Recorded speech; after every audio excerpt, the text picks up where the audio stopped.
আমি ধন্যবাদ দেই পিতা ঈশ্বরকে, ধন্যবাদ দেই বিএম পরিবার, প্রিয় ভাই বোন, আপনারা যারা রয়েছেন প্রভুর প্রত্যাদেশ শোনার জন্য। আর আমি নিশ্চিত জানি যারা ফেসবুক ইউটিউবে শুনছেন শুনবেন প্রত্যেককেই আশীর্বাদ প্রাপ্ত হবেন প্রভুর জীবন্ত বাক্যের মধ্য থেকে। প্রশ্ন রেখেই আপনাকে বলতে চাই, আপনি কি কখনো প্রত্যাশায় হুচট খেয়েছেন? আবারও বলছি, আপনার জীবন দশায় আপনি কখনো কি প্রত্যাশায় হুচট খেয়েছেন? যেমন একজন সন্তান হিসেবে যেভাবে বাবা মায়ের প্রত্যাশা করেছিলেন তেমন পিতামাতা আপনি পাননি, এবং কখনো কখনো বলে উঠছেন এমন বাবা মায়ের ঘরে জন্ম না হওয়া ভালো ছিল। প্রত্যাশায় হুচট। আবার কারো সঙ্গে বন্ধুত্ব করতে গিয়ে তাকে সুবিধাবাদী, স্বার্থপর, এমনকি শত্রুর ভূমিকায় দেখে আপনি স্তম্ভিত হয়েছেন, আর প্রত্যাশায় হুচটকে বলে উঠছেন এ তো বন্ধু নয়, এ যেন শত্রু। আবার কেউ অপুরন্ত প্রত্যাশা নিয়ে প্রেম করতে গিয়ে এমন অভিজ্ঞতা লাভ করেছেন যে তিক্ত অভিজ্ঞতা, তার ফলে নিজের অন্তরে নিজেই বলে উঠছেন আমি জেনে শুনে বিষ করেছি পান। একজন খ্রিস্টীয় অনুসারী হিসাবে এমন একজন পালকের প্রত্যাশা আপনি করছেন যে সত্যিই আপনার অন্তরের ক্ষত সকল বাঁধিয়ে দেবে, আপনার অন্তরের ক্ষত সকল সারিয়ে তুলবে এবং আত্মিকভাবে আরো ঈশ্বরের নিকটবর্তী করবে, এই প্রত্যাশা নিয়ে আপনি মণ্ডলীতে গিয়েছেন। কিন্তু আপনি প্রত্যাশায় হুচট খেয়েছেন। তার পরিবর্তে দেখছেন পালক টাকার লোভী, মানসিক, স্বার্থপর, এ যেন ঈশ্বরের বিঘ্নকারী। সত্যি করে একটু ভাবুন, আপনারা যারা স্বামী স্ত্রী, আপনারা বিবাহ বার্ষিকী, স্বামী স্ত্রীর জন্মদিন পালন করেন, একে অপরকে উৎসাহিত করেন, অভিবাদন জানান, প্রেম প্রদর্শন এবং প্রার্থনাও করেন। কিন্তু খুব ভালো, কিন্তু কখনো কখনো আপনাদের পারিবারিক জীবনে এমন মুহূর্ত কি এসেছে যে আপনি নীরবে বলে উঠছেন আর পারছি না? এমন মুহূর্ত কি এসছে যে স্বামী স্ত্রীর সম্পর্ক না হলেই ভালো হতো? এমন কি ভাবনা আপনার মধ্যে এসছে এত মানসিক এই স্ত্রী বা স্বামী ঈশ্বরের রাজ্যের বিঘ্নকারী? আপনার দুঃখ, আপনার না বলা কথা, না বলা ব্যথা সবাই একসঙ্গে চিৎকার করে বলে উঠছে ভুল ভুল, বিবাহ করে বড় ভুল করেছি, না করাই ভালো ছিল। সেই মুহূর্তের কথা কি মনে করতে পারেন? প্রত্যাশায় হুচট।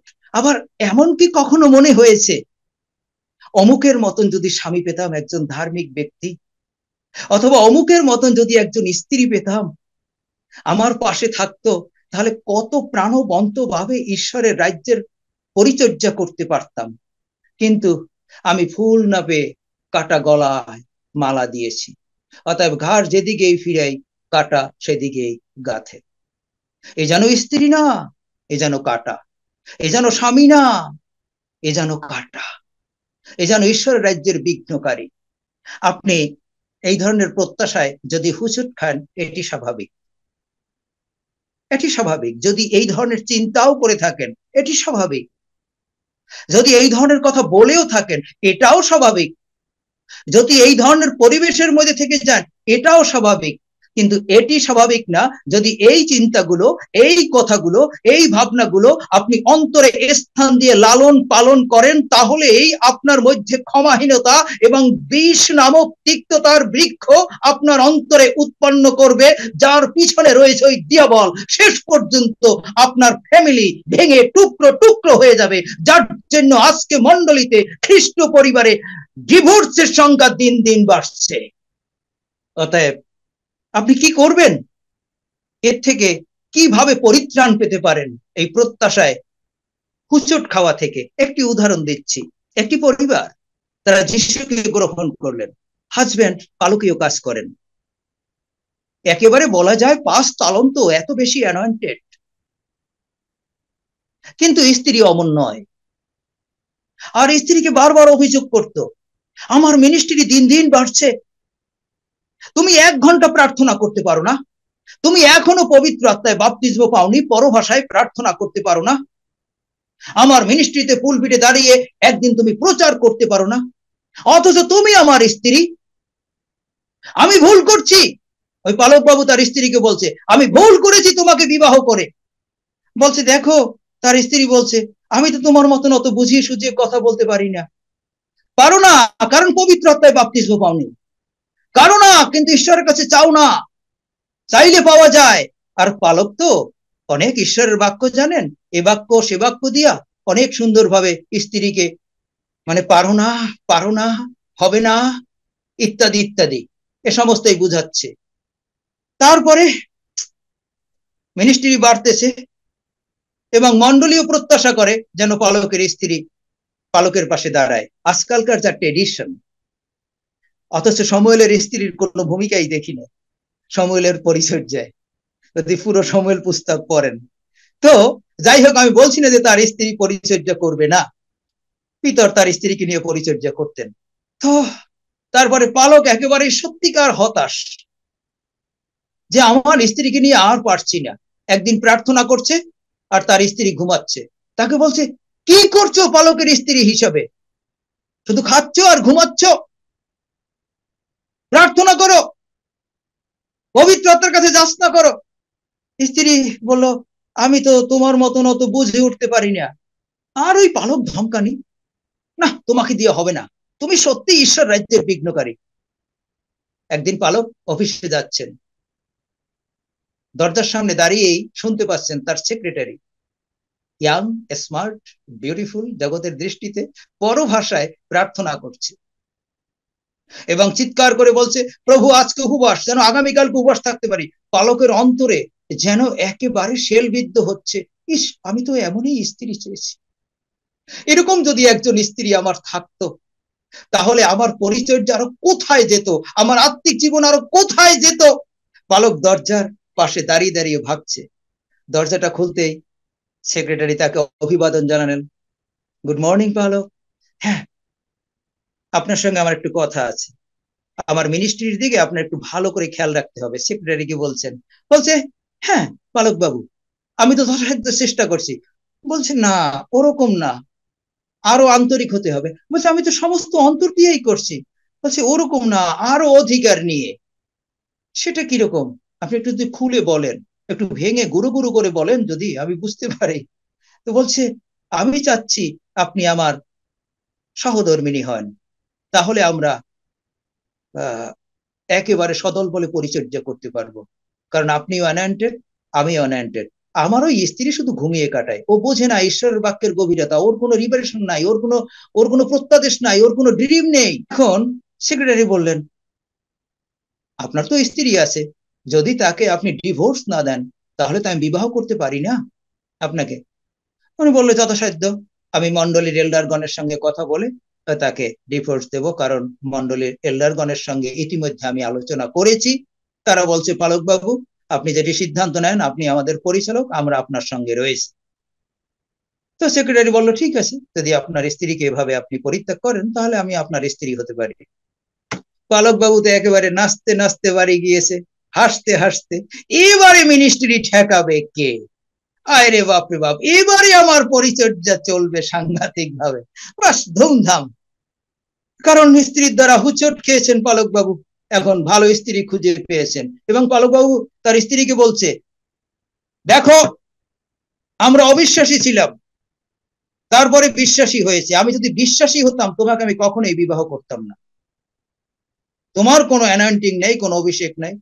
আর স্ত্রী শুধু ফেউ ফেউ করে কাঁদে, যে কি কয়, আমি কি করব, আমি যতটুকু বুঝি অতটুকু করি। তো পালক বাবু ঘুমাচ্ছেন, সঙ্গে সঙ্গে ভীষণ স্বর্গের সম্মুখে উপস্থিত যিশুর সামনে, আর যিশু তাকে রিওয়ার্ড দেখাচ্ছে, তুমি বিশ্বস্ত ভাবে কাজ করছো, তোমার জন্য কিন্তু এই রিওয়ার্ড গচ্ছিত আছে। সে সাংঘাতিক, বললো প্রভু আমার ম্যানশনটা কোথায়, আমার বাড়িটা কোথায়, যে তুমি ওই যে প্রতিজ্ঞা করেছো আমি শিক্ষা দেই যখন পুস্তকে, বলছে বাড়িটাও দেখাবো, তুমি বাড়িটা দেখবে। আর তোকে তখন দেখালো ওই যে নরক। কেন তুমি আমাকে পুরস্কার দেখালে, কিন্তু আমার বাড়ি নরকে হবে কেন? কারণ তুমি বেবিচার করছো, তোমার স্ত্রীকে পরিত্যাগ করে অন্যকে বিবাহ করার সিদ্ধান্ত নিয়েছো। তোমার স্ত্রীকে আমি 1 তালন্ত দিয়েছি, তোমাকে 5 তালন্ত দিয়েছি, তুমি কেন তোমার স্ত্রীর কাছ থেকে 5 তালন্ত চাচ্ছ? পরিচর্যা করি আমি, পরিচর্যা তুমি করো না, তুমি ইউজিং ইনস্ট্রুমেন্ট। তুমি কেন তোমার স্ত্রীকে নিয়ে বিঘ্ন পাচ্ছ? অতএব তুমি ব্যভিচার করেছো, তুমি নিশ্চিত জানো, শিক্ষা দাও ঈশ্বরের তোমার বাক্য অনুসারে তোমার বাড়ি নরকে, এবং তোমার পুরস্কার অন্যকে দেওয়া হবে। হাঁপাতে হাঁপাতে একেবারে ঘুম থেকে উঠেই তার স্ত্রীর সামনে হাঁটু করে বলল, আমি ক্ষমা চাই, আর তোমাকে আমি এভাবে নিচু চোখে দেখবো না, আর তোমাকে নিয়ে আমি বিঘ্ন পাবো না।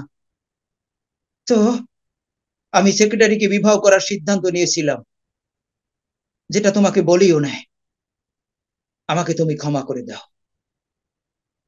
প্রিয় ভাই বোন, থিঙ্ক অ্যাবাউট ইট। আপনি খুব সুপার অ্যানয়েন্টেড হতে পারেন, আপনার ফ্যামিলির কেউ হয়তো অতটা অ্যানয়েন্টেড না, অতটা তালন্ত সম্পন্ন না। দয়া করে তাদের দ্বারা যেন আপনি প্রত্যাশায় হোঁচট না খান। আর এই ধরনের অবস্থার জন্য আজকে খ্রিস্টান ফ্যামিলিতে, বিশেষ করে পরিচর্যা পালক, আমি একের পর এক বাংলাদেশ, ইন্ডিয়া এবং ইউরোপ, আমেরিকা থেকে দেখিয়ে দিতে পারি, তাদের স্ত্রীকে তালাক দিয়েছে, তাদের স্ত্রীকে পরিত্যাগ করেছে, এবং তারা স্ত্রীর পরিচর্যা করে।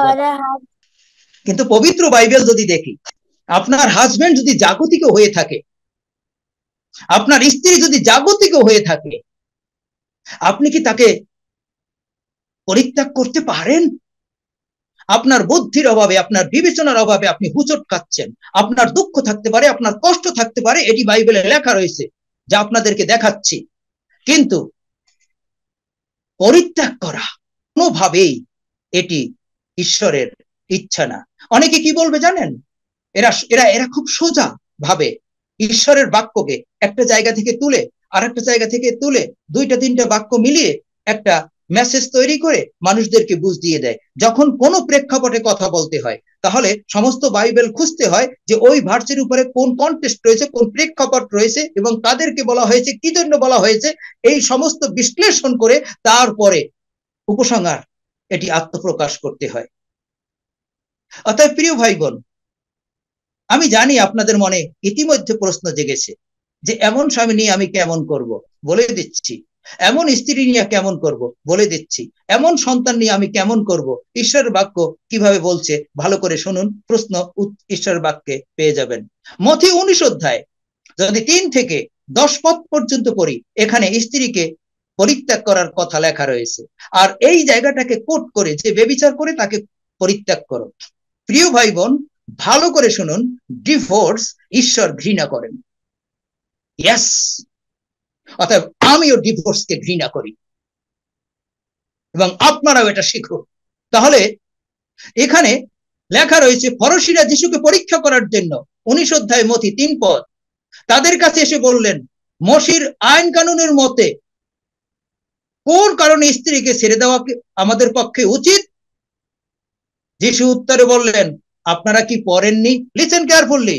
আপনারা কি পড়েননি, সৃষ্টিকর্তা প্রথমে পুরুষ ও স্ত্রীলোক সৃষ্টি করেছিলেন, আর বলেছিলেন, এই জন্য মানুষ মা বাবাকে ছেড়ে স্ত্রী সঙ্গে এক হয়ে থাকবে, আর তারা দুইজন এক দেহ।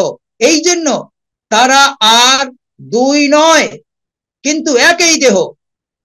ভালো করে শুনুন, ঈশ্বর যা একসঙ্গে যোগ করেছেন, মানুষ তা আলাদা না করুন। ঈশ্বর ঘৃণা করেন ডিভোর্স। তখন ফরসীরা তাকে বললেন, তাহলে মসি কেন ত্যাগপত্র দিয়ে স্ত্রীকে ছেড়ে দিতে আদেশ করেছেন? এই জায়গাটাই হচ্ছে মিস্টেরিয়াস জায়গা। এখন যে জায়গা পড়বো রহস্যপূর্ণ এবং বোঝার। যে জায়গাটা বুঝতে অনেকেই ভুল করে। 8 পদে যিশু তাদের বললেন, আপনাদের মন কঠিন বলেই স্ত্রীকে ছেড়ে দিতে মসি আপনাদের অনুমতি দিয়েছিলেন। আপনাদের মন মানে মানুষের মন কঠিন। কিরকম কঠিন? এদেরকে নিয়ে আর ঘর করা যায় না, একে নিয়ে আর পরিচর্যা করা যায় না, এ অ্যানয়েন্টিং না, এ প্রার্থনা জানে না, এ অবিশ্বাসী, ইত্যাদি ইত্যাদি। এইভাবেই আমরা চিন্তা করি একে নিয়ে আর সম্ভব না, এই যে কঠিনতা প্রযুক্ত। তারপরে আমি আপনাদের বলছি, যিশু বলছে, যে কেউ ব্যভিচারের দোষ ছাড়া অন্য কারণে স্ত্রীকে ছেড়ে দেয় এবং অন্যকে বিয়ে করে, সেও ব্যভিচার করে। তার মানে এখানে যারা ধর্ম শিক্ষক, ধর্মগুরু চট করে বলে দেয় ও ব্যভিচার করছে, যার জন্য স্ত্রীকে পরিত্যাগ করে দাও। কিন্তু যে রমণী ব্যভিচার করেছিল, ঈশ্বর তাকে ক্ষমা করে দিয়ে বলছে, তোমার পাপ ক্ষমা হলো মা, আমি তোমাকে বিচার করি না। কেন রিমেম্বার, স্মরণ করতে পারেন? এবার আপনাদেরকে আরো গভীরে নিয়ে যাব। এখন প্রশ্ন আসে, ঈশ্বর বলছে পরিত্যাগ করো না, মসি বলছে এদের ছাড়পত্র দিতে পারো, যিশু বলছে ব্যভিচার করলে। কেন বলছে? তাহলে ঈশ্বরের কথা আর মসির কথা, ওটা কি বাইবেলে কিছু মসির কথা, বাইবেলে কিছু ঈশ্বরের কথা? মোটেই না, সমস্ত বাইবেল ঈশ্বরের কথা। কেন এই জন্য বলছে?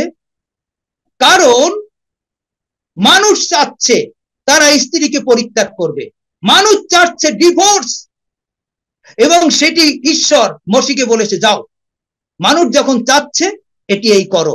এবং আপনি দেখবেন যত পরিবার রয়েছে যারা ডিভোর্স করেছে এবং রিম্যারেজ করেছে, কেউ সুখী না, কেউ আশীর্বাদ প্রাপ্ত না, কেউ না, একজনও না। তারা প্লাস্টিক হাসি দিয়ে বলতে পারে, কারণ এটি ঈশ্বরের বিধান না।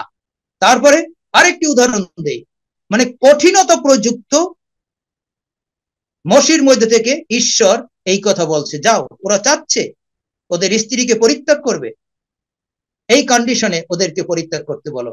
যিশু একই কথা বলছে। যেমন একটা উদাহরণ দেই, ইসরায়েলের প্রথম রাজা চাওয়ায় সামুয়েল খুব দুঃখ পেয়েছিল, কারণ এটি ঈশ্বরের ইচ্ছা না।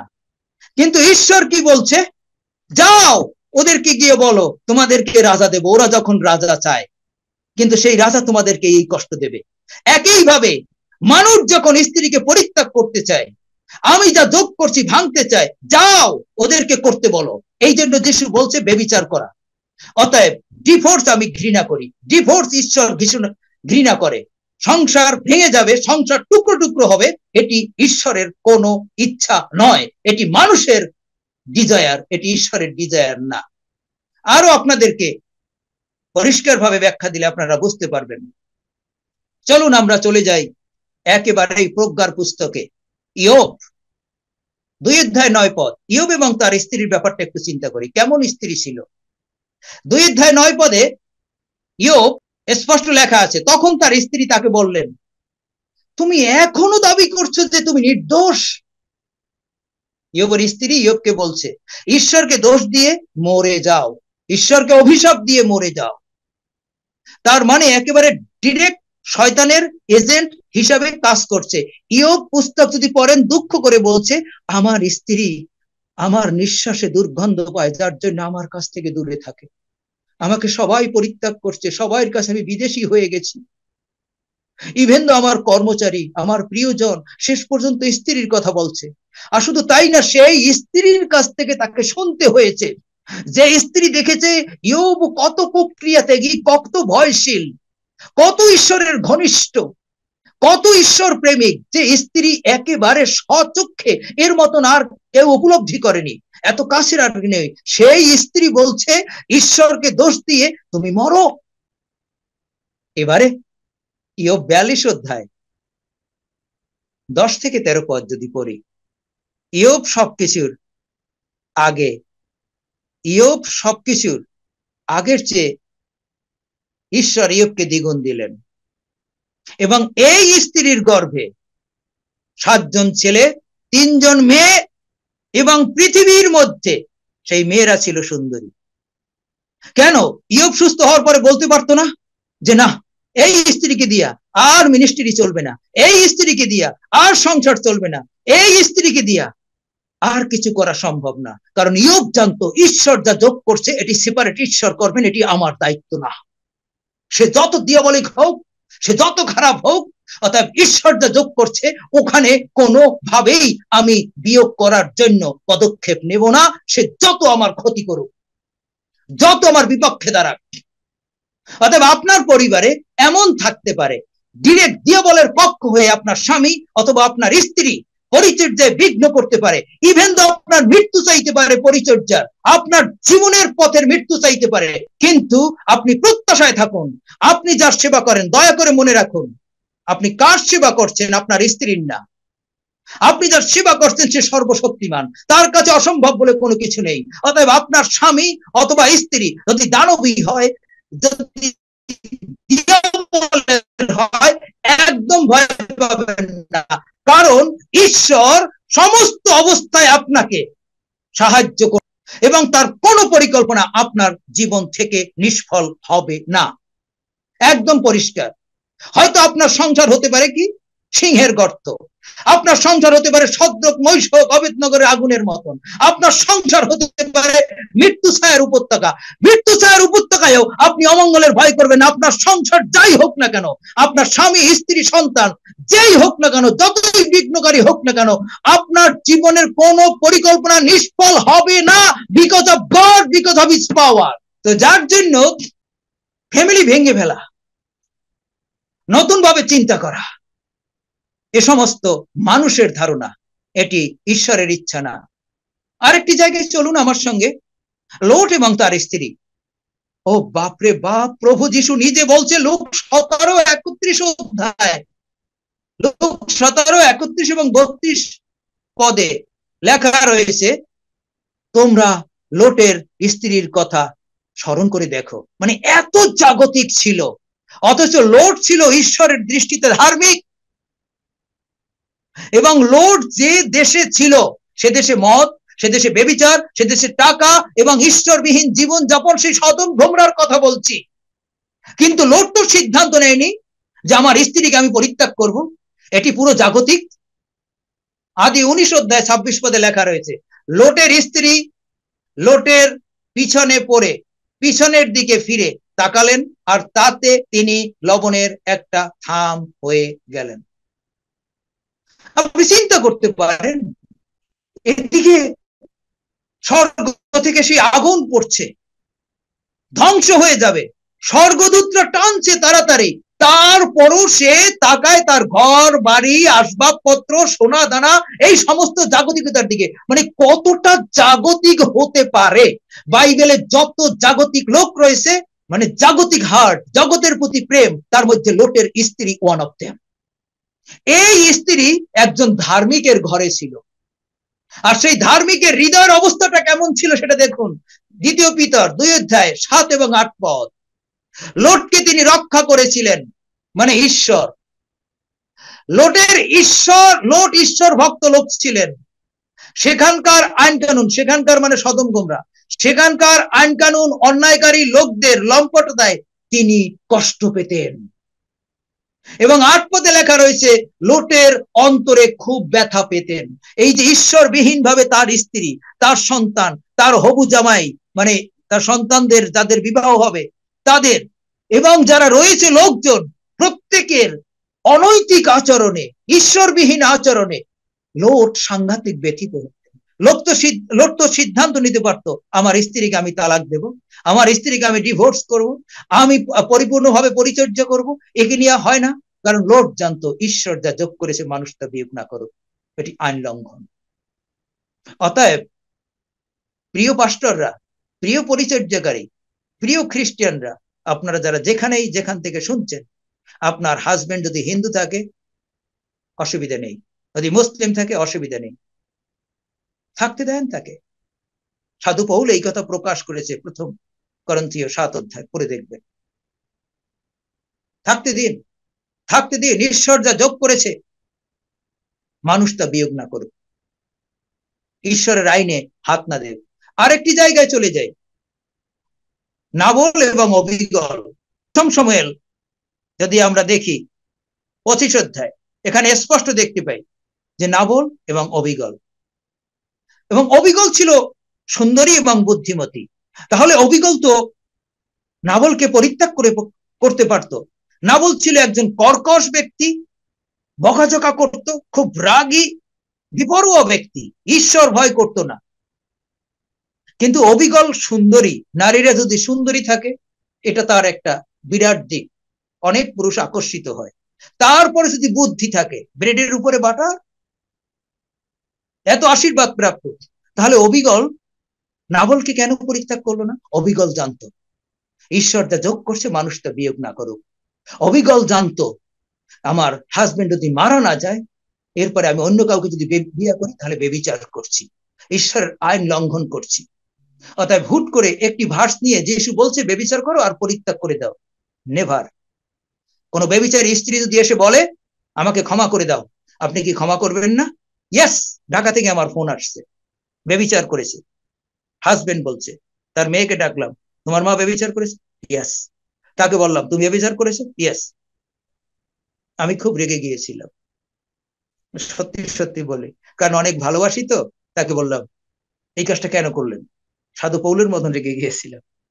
তারপরে বললাম তার হাজবেন্ডকে ক্ষমা চেয়েছে, ক্ষমা করে দিন, আর এটি কবর। সে এখন পরিচর্যা করছে। যীশু খ্রিস্টের রক্তে সমস্ত পাপের ক্ষমা হয়, এটি জানার পরেও একটি সাধারণ দোষে, পতনে কেন তাদেরকে পরিত্যাগ করা হবে? এটি দিয়াবলের ইচ্ছা যেন আপনার সংসারটা ভেঙে যায়, দিয়াবলের ইচ্ছা যেন ঈশ্বরের আইন থেকে আপনি আমি দূরে থাকি। তো যার জন্য প্রিয় ভাই বোন, ঈশ্বরের ইচ্ছা না আপনার স্বামী মাংসিক থাকুক অথবা আপনার স্ত্রী মাংসিক থাকুক, তাকে থাকতে দিন। অথবা আপনার স্ত্রী জাগতিক থাকুক, তাকে থাকতে দিন, তাকে থাকতে দিন। আপনারা কি এই উদাহরণ পড়েননি? ছাগল আর ভেড়া একসঙ্গে আছে, প্রভু এসে তাদের পৃথক করবে। আপনার ঘরে ছাগল আছে, আপনার ঘরে ভেড়া আছে, অতএব ছাগল আর ভেড়া পৃথক করার দায়িত্ব আপনার না। আপনি ভেড়া হিসাবে জীবন যাপন করুন, কোনটা ছাগল কোনটা ভেড়া সেটি প্রভু পৃথক করবে, ওটা প্রভুর দায়িত্ব। আপনারা কি এই কথা পড়েননি? প্রভু ওই শ্যামা ঘাসগুলোকে তুলে ফেলবো? নো, ওদেরকে থাকতে দাও। গম আর শ্যামা ঘাস, কোন কোন পরিবারে গম এবং শ্যামা ঘাস রয়েছে, থাকতে দিন। প্রভু এসে ওটা পরিষ্কার করবে, প্রভু এসে গমকে তুলবে এবং শ্যামা ঘাসকে আটি বেঁধে আগুনে ফেলে দেবে, ওটা প্রভুর দায়িত্ব। তাহলে এই অবস্থায় আপনি কি চিন্তা করতে পারেন আপনি একদিন ছাগল ছিলেন, আমি এক সময় ছাগল ছিলাম, আপনি এক সময় শ্যামা ঘাস ছিলেন, আমি এক সময় শ্যামা ঘাস ছিলাম, কিন্তু প্রভুর অনুগ্রহে আজকে ভেড়া হয়েছি, প্রভুর অনুগ্রহে আজকে গম হয়েছি। তাদের প্রতি যে অনুগ্রহ নাই কে জানে? অর্থাৎ দয়া করে আপনি প্রত্যাশায় হোঁচট খেতে পারেন আপনার স্বামীর দ্বারা, আপনার সন্তানের দ্বারা, আপনার স্ত্রীর দ্বারা, আপনার পালকের দ্বারা, থাকতে দিন। দয়া করে পৃথক করতে যাবেন না। আমার খুব দুঃখ হয় যখন মন্ডলীর প্রেক্ষাপট গুলো দেখি, আমি অবাক হয়ে গেছি। যখন আমি একেবারে ইয়াং পরিচর্যাকারী, যারা আমার মেন্টর ছিল, কানাডায় গিয়েছে, শুনি স্ত্রীর সঙ্গে ডিভোর্স হয়ে গেছে, সে অন্য একজনকে বিবাহ করছে, নির্লজ্জের মতন আবার হাসতে হাসতে চলে আসছে। এখন প্রশ্ন আসতে পারে, যদি আমার স্ত্রী অথবা আমার স্বামী কাউকে নিয়ে চলে যায় আমাকে ছেড়ে, আমি কি করব? প্রশ্ন আসতে পারে। আমাদের গ্রেট এক্সাম্পল আছে, যিনি হসপিটালে আছেন এখন। এই জন্য ঘরাই দিদিকে আমার ভালো লাগে। ঘরাই দিদিকে বিবাহ করেছিল, সে ইচ্ছে করলে করতে পারতো না, করেনি, কিন্তু তার স্বামী আজকে অনুতপ্ত। সেদিনকারও সাক্ষ্য দিয়েছিল, তার স্বামী এখন বুঝতে পারে। অতএব আপনি প্রভুর কাছে প্রার্থনা করুন যে প্রভু আমাকে তোমার ইচ্ছা পালন করতে দাও। হয়তো বলবেন ঘরাই দিদির সন্তান আছে, তাকে দেখবে, আমি তো একা, আমাকে কে দেখবে? কেন আপনার আত্মিক সন্তান নাই একজন খ্রিস্টান হিসেবে? ওটা ব্লাড কানেকশনের সন্তানের থেকেও আপনাকে দায়িত্ব নেবে। তো যার জন্য প্রিয় ভাই বোন, আপনার ঘরে যেই থাকুক না কেন, ছাগল থাকুক আর শ্যামা ঘাস থাকুক, এ নিয়ে উদ্বিগ্ন হওয়ার কোনো কারণ নাই। আপনার অন্তরে ব্যথা আছে, এটা থাকবেই। লোটের ছিল, ইয়োবের ছিল, অবিগলের ছিল, আপনার আমার থাকবে। কিন্তু এই ব্যথার উপরেও, এই কষ্টের উপরেও ঈশ্বরের ইচ্ছা পরিপূর্ণ করার জন্য তিনি এই শক্তি দেবেন আর তিনি এই পরিচালনা দান করবেন। অর্থাৎ যে কোনো অবস্থায় আমি জানি কারো স্বামী মদ খেয়ে মাতলামি করে, থাকতে দিন। কারো স্ত্রী একেবারেই পছন্দ করে না যিশু নাম, থাকতে দিন। আপনি যিশুকে আঁকড়ে ধরুন। তো যার জন্য এরকম চাপা কান্না অনেকের অন্তরে রয়েছে। এখন আমরা কি করব? শুধু প্রভুকে অনুসরণ করুন, শুধু প্রভুর উপরে নির্ভর করুন। এমন একটা দিন আসবে, লোককে স্বর্গদূত বের করে নিয়ে গিয়েছিল, এমন একটা দিন আসবে যেদিনকার এই পৃথিবী থেকে আপনি চলে যাবেন, স্বর্গদূত এসে একেবারে বাড়িতে নিয়ে যাবে। সেই দিনের অপেক্ষায় থাকুন। অতএব ঈশ্বর যা যোগ করছে তা আপনি যেন বিয়োগ না করুন। অনেক পিতামাতা রয়েছেন সন্তান নিয়ে উদ্বিগ্ন, এমন সন্তান যদি লবণ খাইয়ে মেরে ফেলতাম তাহলে ভালো ছিল, এরকম বলে থাকেন। কষ্টে দুঃখে আজ থেকে স্টপ। থাকতে দিন আপনার সন্তানকে, প্রভুর উপরে নির্ভর করুন। প্রভু সমস্ত কিছু আলাদা করবেন, প্রভু সমস্ত কিছু পৃথক করবেন। আপনি যেন কোনো কিছু পৃথক করতে না যান, প্রভু যা যোগ করেছেন। যার জন্য প্রিয় ভাই বোন, আমি আপনাদেরকে অনুরোধ করি, যদি আপনি প্রভুর অনুগ্রহে ছাগল থেকে ভেড়া হয়ে থাকেন, শ্যামাগাছ থেকে গম হয়ে থাকেন, তাহলে আপনার পরিবারে যারা রয়েছে তারাও যেন সেই সুযোগ পায়, সেই প্রত্যাশায় আপনার আমার তাদেরকে পরিচর্যা দেওয়া উচিত। আমি জানি যারা খ্রিস্ট যিশুর রিয়াল পরিচর্যাকারী, প্রকৃত পরিচর্যাকারী, তাদের সংসার, তাদের মিনিস্ট্রি, তাদের পরিবারে যত বড়ই সমস্যা থাকুক না কেন, সমস্ত অবস্থায় খ্রিস্ট যিশু তার ইচ্ছা পালন করতে সমর্থ। সমস্ত অবস্থায় তার কাছে অসম্ভব বলে কোনো কিছু নেই। আর এটি লিখে রাখুন, স্বর্গের আইন কখনো পরিবর্তন হয় না, স্বর্গের নিয়ম কখনো পরিবর্তন হয় না, স্বর্গের শক্তি কখনো পরিবর্তন হয় না। অতএব আপনার জন্য যে ঈশ্বর পরিকল্পনা করে রেখেছে তা আপনার স্ত্রীর উপরে না, আপনার স্বামীর উপরে না, আপনার সন্তানের উপরে না, একমাত্র সেটি যিশুর উপরে নির্ভর করে। আর সেটি কোনোভাবেই নিষ্ফল হবে না যদি আপনি যিশুতে নির্ভর করেন। এটি আপনাদের কাছে আমার আবেদন। আজকে থেকে যেন আর প্রত্যাশায় খুচট না খেয়ে দুঃখার্ত না হয়, কারণ আপনার আমার প্রত্যাশা হচ্ছে যিশু খ্রিস্ট। তিনি আমাদেরকে কখনোই খুচট খাওয়াতে দেবেন না, বরং তার প্রেমে তিনি আমাকে ধরে রাখবে। আমি আপনাদেরকে বলি, প্রিয় ভাই বোন, লিখে রাখুন, সামনে আপনি হুচট খেতে যাচ্ছেন, খাবেনই, আপনি খাবেনই, কিন্তু ওটা কোনো বিষয় না। বিষয় হচ্ছে আমার আশা প্রভু যিশু, তিনি আমাকে কখনো হুচট খাওয়াতে দেবেন না, বরং তিনি আঁকড়ে ধরে আমাকে রাখবেন। অতএব আপনি পারবেন। কিভাবে? ছলে নয়, বলে নয়, কেবল ঈশ্বরের আত্মার দ্বারা। আপনি পারবেন, ছলে নয়, বলে নয়, কেবল ঈশ্বরের আত্মার দ্বারা। ঈশ্বর আপনাদের প্রত্যেককে আশীর্বাদ করুন। Love you all. Amen. Amen. ঈশ্বর ধন্যবাদ হোক।